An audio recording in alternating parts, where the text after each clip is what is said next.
Belanda Hitam dalam Perang Aceh.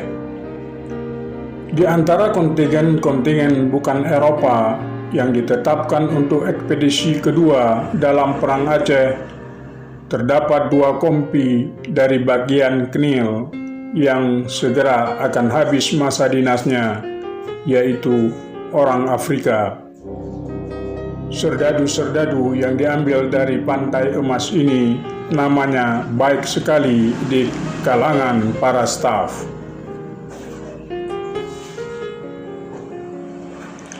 Orang Aceh menamakan mereka Belanda Hitam karena nama Belanda mereka berasal dari Injil, dan karena mereka merasa lebih unggul dibandingkan dengan militer Jawa dan Ambon. Gaji mereka lebih tinggi dan mereka memperoleh makanan Eropa. Mayor Inggris A.P. Palmer yang pada tahun 1877 mengikuti sebagian operasi sebagai pengamat tentara Hindia Inggris menyatakan dalam laporan-laporannya bahwa serdadu-serdadu Afrika itulah yang terbaik dalam Nil.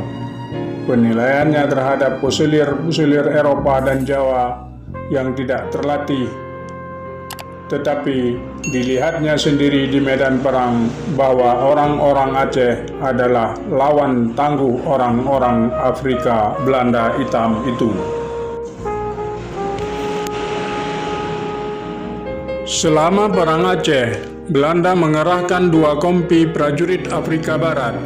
Jumlahnya relatif kecil, hanya sekitar 230 orang prajurit. Namun, mereka memiliki reputasi tempur yang baik, bahkan sangat ditakuti oleh orang Aceh. Selama ekspedisi militer kedua, para prajurit Afrika ditugaskan untuk menjaga Meraksa dan Lampase. Gelombang terakhir perekrutan serdadu Afrika berlangsung antara 1860 hingga 1872. Secara total, dalam kurun 1832-1872, Belanda telah mempekerjakan 3.000 orang Afrika dalam Nil.